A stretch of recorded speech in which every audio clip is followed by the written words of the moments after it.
Goeiemôre, groet julle vanoggend in die wonderlike naam van Jesus en is lekker om saam met julle te kuier, is 'n voorreg om God se woord met julle te deel en is 'n voorreg om dit te deel daar waar julle is, want dis mos waar God se werk gebeur.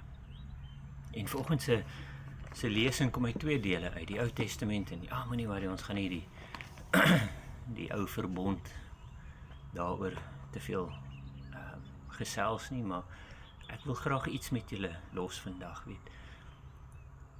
Om te sê, wat doen ons om God se koninkryk uit te brei? Wat doen ons om vir mense te wys dat ons dien 'n lewendige God? Ons is net deur Paastyd en as jy lees die Paasstorie en dit wat gebeur het na die opstanding, voor die uitstorting van die Heilige Gees, wat is God se opdrag? Gaan die hele wêreld in en verkondig wat? Verkondig die goeie nuus, die evangelie, Jesus wat lewe, Jesus wat opgestaan het, en dan sê hy, groter dinge sal julle doen. Hy sê, gaan in my naam, in Jesus naam, wat? Dryf duiwels uit, maak die siekes gesond. So hoekom doen ons dit nie?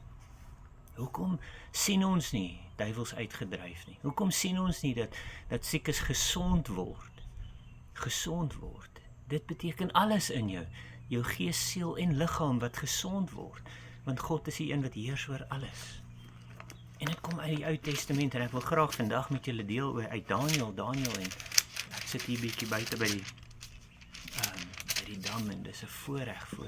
Dit is regtig om net gister 'n bietjie gedraf en ja, dis 'n voorreg om net as jy daar draf en jy sien God se natuur, jy sien God se skepsel, dan besef jy hoe klein is ons eintlik as mens en tog wil God ons gebruik om elke klein hoek en draai. Wil God my en vir jou gebruik, sy disippels, sy volgelinge. So ons lees vanoggend uit Daniel 11 vers 32. En as ons kyk nou wat huidiglik op gebeur in die wêreld, dan besef ons die tyd is naby. Die tyd is baie naby. Maar my en jou se tyd is ook dalk om die draai, nee. So elke sekond van elke dag moet ons eintlik uitkoop, nee. Daniel 11 vers 32 sê vir ons, en die wat goddeloos handel teen die verbond. Wat is die verbond? Jesus. Wat is Jesus se grootste opdrag? Grootste verbond wat hy sê? Wees lief vir die Here jou God met hart, siel, gees en liggaam en jou naaste soos jouself. En as ons kyk daar wat in die wêreld gebeur op die oomblik, mense is nie meer lief vir God nie. Mense probeer God afbring en mens maak van God. Maar hy bly God. En dit is hierdie verbond waarvan Daniel praat vandag met my en jou. En hy sê vir ons, nee, en die wat goddeloos handel teen die verbond, sal hy met vleiery afvallig maak. En as ons kyk, kyk wat gebeur in die wêreld vandag, nee. Mense staan nie op vir God nie, hulle staan nie op vir dit wat reg is. Hulle het nie meer morele waardes nie. Alles is nou maar aanvaarbaar en daai mense word mak gemaak en dit is God wat nog steeds in beheer is. God sê dit hierso. Hulle sal afvallig raak deur vleiery, deur mooi woorde, deur om te dink hulle is groter as God of hulle kan hulle self ophef op dieselfde vlak as God. Kyk in Dubai hierdie week met die storms wat daar gebeur. Hoekom? Want die mense het probeer God wees. Kyk wat gebeur in die Midde-Ooste. Hoekom? Want die mense probeer God wees. Hulle probeer intree namens God. En dan raak mense afvallig.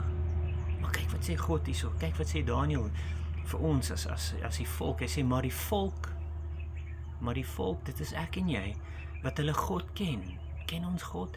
En die woord wat hulle gebruik is dieselfde woord Dawid. Hy sê Adam het Eva geken. Dis daai intimiteit, dit is daai ek spandeer my hele dag met jou. Ek ken God in my hart, siel, gees en liggaam. Ek ken hom, ek het 'n intieme verhouding met God. Dit is hierdie volk waarvan Daniel hierso praat. En ek hoop dit is ek en jy. Ek hoop ons spandeer ons tyd met God. En dis nie net in die oggend nie. Dink maar net, as jy net tyd met jou vrou of jou man spandeer 10 minute in die oggend en 'n halfuur op 'n Sondagoggend, want dit is maar wat die kultuur vir ons sê om te doen.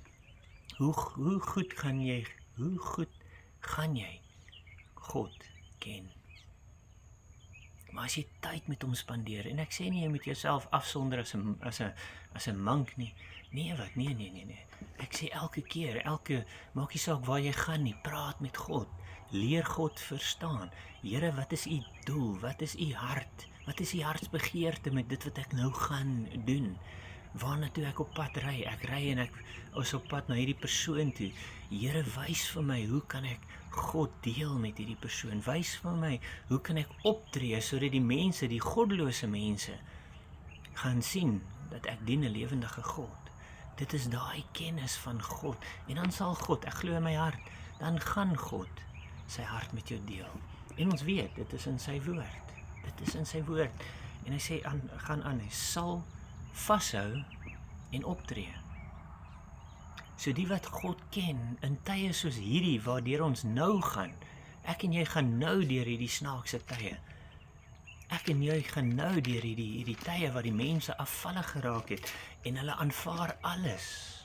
Hulle aanvaar die LGBTQ's, hulle aanvaar die mense wat teenstrydig is met God se woord, wat geen morele waardes het nie. Ons aanvaar, maar ons moet vashou, want ons ken God, ons ken die waarheid, ons weet waarvoor God staan. En hy sê van, sal vashou, nommer 1, vashou aan wat? Aan die waarheid. Aan die waarheid. As mense na jou toe kom en sê, ja, maar God is 'n genadige God. Ja, hy is, maar hy is nog steeds die God van die Ou Testament. Hy is nog steeds God wat in beheer is van alles. So ons hou vas aan die waarheid hierso wat ons ken. En dan gaan hy aan en optree. Sien, daar kom 'n verantwoordelikheid met die kennis van God. Ons het 'n verantwoordelikheid om op te tree, om te sê, jy kan glo wat jy wil, ek glo wat ek wil, maar ek weet wat die waarheid is. En dit is die waarheid. En ons kan nie die waarheid verdraai nie. Ons kan nie aangaan soos ons aangaan en dink dat God gaan inkom en ons red nie. As jy nie die waarheid ken nie, dit beteken ons het intimiteit met God se woord en sy waarheid, dan ken ons dit. Dan sal God ons red, ja.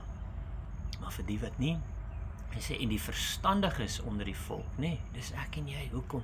Want ons kry ons kennis van God af. Sal baie tot insig bring. Sien, daar is daai verantwoordelikheid wat ons het, nie. As ons uitgaan en ons tree op soos God wil hê ons moet optree, wat gaan dan gebeur? Dan gaan ons ander mense na Jesus toe lei. Dan gaan ons ander mense uit hulle sonde uitred. Nie deur hulle te slaan of hulle, Bible bashing soos in die ou dae gebeur het, of die vrees van God in hulle inspreek om te sê, jy gaan hel toe nie, nee. Deur liefde vir hulle te wys, onthou die verbond van God, om te sê, daar is een God en jy sal God aanbid en God alleen. Dan gaan ons persoonlikheid verander, dan gaan ons gesindheid verander, dan gaan ons mense se lewens kan verander deur hoe ons hulle bereik. En die woord dat Daniel daar vir ons gebruik, en ons sê, dan sal ons baie tot insig bring. En dis al wat ons kan doen. Ons kan net vir hulle die waarheid wys. Dit is God, dit is die Heilige Gees wat hulle harte gaan oorreed. Dit is God en sy Heilige Gees wat hulle harte gaan verander. Daai kliphart en 'n vleeshart gaan verander. Maar dit is ons wat God gaan gebruik om mense tot insig te bring. En dan kyk wat sê Romeine 2 vers 6 en 7. Hy sê, wat elkeen sal vergeld na sy werke. Sien, daar is God wat hier, as ons kyk na vers 5, maar ooreenkoms jou verhardheid en onbekeerlike hart, vergader jy vir jou toorn as 'n skat in die dag van die toorn en die openbaring van die regverdige oordeel van God. En hy sê, maar God wat elkeen sal vergeld vir sy werke. Sien, hier kom die Romeine, hier kom Paulus en hy sê vir my en vir jou dat as ons gelowig is, as ons God ken, soos ons sê ons God ken, dan gaan God ons verantwoordelik hou vir ons optredes, vir ons werke. Hy gaan vir jou sê, wat het jy gedoen met die geskenk wat ek aan jou gegee het? Wat het jy gedoen met die geskenk, daai genade wat God aan ons openbaar het? Daai ewige lewe daai goeie nuus, wat het ek en jy daarmee gedoen? Want hy sê vir ons, want elkeen sal vergeld na sy werke. En dan gaan hy aan in vers 7, hy sê, aan die wat deur volharding in goeie werke, heerlikheid, eer en onverganklikheid soek. As ons daai 3 dinge soek, heerlikheid, eer en onverganklikheid. Eer vir God, heerlikheid in God se teenwoordigheid. Onverganklikheid omdat ons God ken, wat dieselfde is gister, vandag en tot in alle ewigheid. Dit is daai God wat ons vergeld na sy werke. En ek eindig dit hierso. Wat vergeld, waarmee vergeld God ons mee? Die ewige lewe, vers 7. Romeine 6 vers 7. Of 2 vers 7, ekskuus.